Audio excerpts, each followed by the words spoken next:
Halloween End came out this past weekend, and I still can't decide if this is a good or a bad movie, and here's why. Halloween End is the end of the trilogy, with Halloween and Halloween Kills coming before that, and it set up the finale between Michael Myers and Laurie, and that's what you was expecting coming into this, the final showdown after 40 years.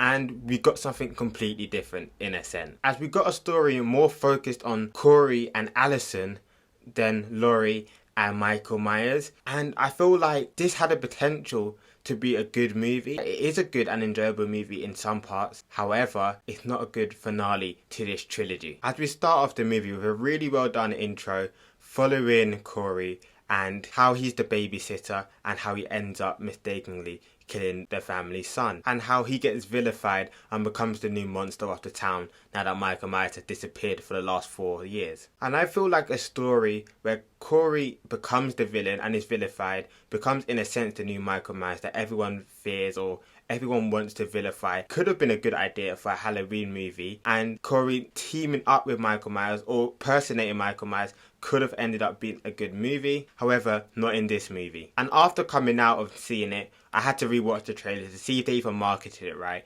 and if Corey was really in the trailer at all. Only watching the first trailer, he's not the focus at all. It's literally on Laurie versus Michael Myers, and there's a couple of seconds where he's in it. And he's in it a little bit more for the second trailer, however the focus is still on the rivalry and the end to the conclusion of Laurie versus Michael Myers. So this is a surprise, seeing that we're following Corey's journey. And then we have Laurie and Allison. And moving on 4 years past, Laurie's completely forgotten about Michael Myers and has moved on with her life. And in a sense, I also find that hard to believe in itself as well. And I say that because everything we've learned about Laurie in the previous 2 movies is how dedicated and focused she is on Michael Myers, and even we see that through her daughter, training her daughter how to shoot at the age of 8 and etc., all based on Michael Myers, setting up the whole house against Michael. 4 years later, after she killed her daughter, she's completely forgetting about it and now just writing a book about her experience. However, moving on for that, also with Allison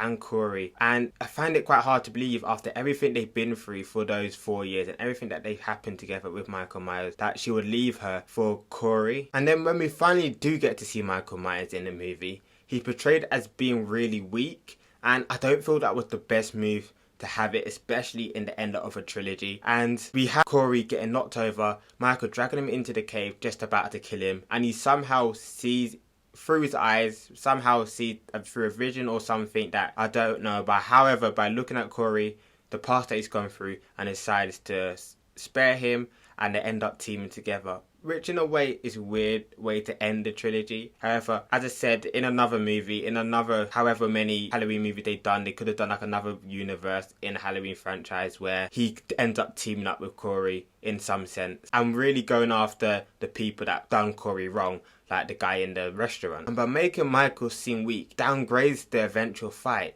as we have Corey being able to push over, do what he wants basically with Michael Myers, which is downgrading your villain. You've set up the massive big finale between Laurie and Michael Myers, and then Michael Myers is getting pushed around and more or less manhandled by another character randomly throughout the movie, doing what he wants with him. And it makes Michael less intimidating throughout. And also another problem that I feel they really had with Michael throughout this movie was that the focus wasn't on him enough, as we don't have a lot of screen time with Michael, which is alright, as throughout other Halloween movies, like the original one, there wasn't a lot of screen time for Michael. However, his presence was felt throughout the movie, even though he didn't have a lot of screen time, as especially in the first one, even though he wasn't on screen, we're learning about Michael through the likes of Dr. Loomis, where he's talking about Michael's character, how dangerous he is, how he shouldn't be trusted, no one should go near him, and how much of a threat Michael can be. What was living behind that boy's eyes was purely and simply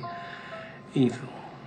And throughout this one, even though he's not on screen, he's not the main focus. We're not focusing on Michael and how dangerous he is and where is he after these 4 years. Everyone's forgotten about him, and now the focus is on Corey, how dangerous he is. And I feel that's the wrong shift to have, and you can't shift that back. You can't shift it back onto Michael after you spent the whole movie speaking about Corey. However, with those of my negatives about the movie, I said I thought it was really enjoyable. I thought it was entertaining as well. And as I said, this movie could have worked, not at the end of a trilogy, and the good parts also come with the showdown as well. As I thought the showdown between Laurie and Corey, and also Laurie and Michael, were really good.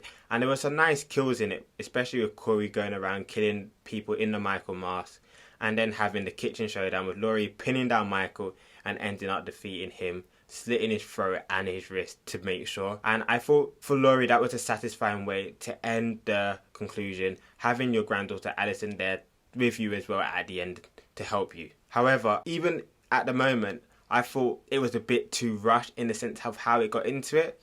As the focus wasn't on them, when it came to that moment, I thought something else was going to happen because it was so short and it was so quick at the end. So that's where another complaint comes into it, because as the focus wasn't on them, when it did finally turn to those two characters, I wanted more of it, and I felt quite underwhelmed when it just ended and that was all we got to see of those two. So those are my thoughts on Halloween Ends, the end of this trilogy. So let me know your thoughts on the movie down below. As I said, I thought it was enjoyable, but it wasn't a good way to end the trilogy off. So let me know your thoughts down in the comments below.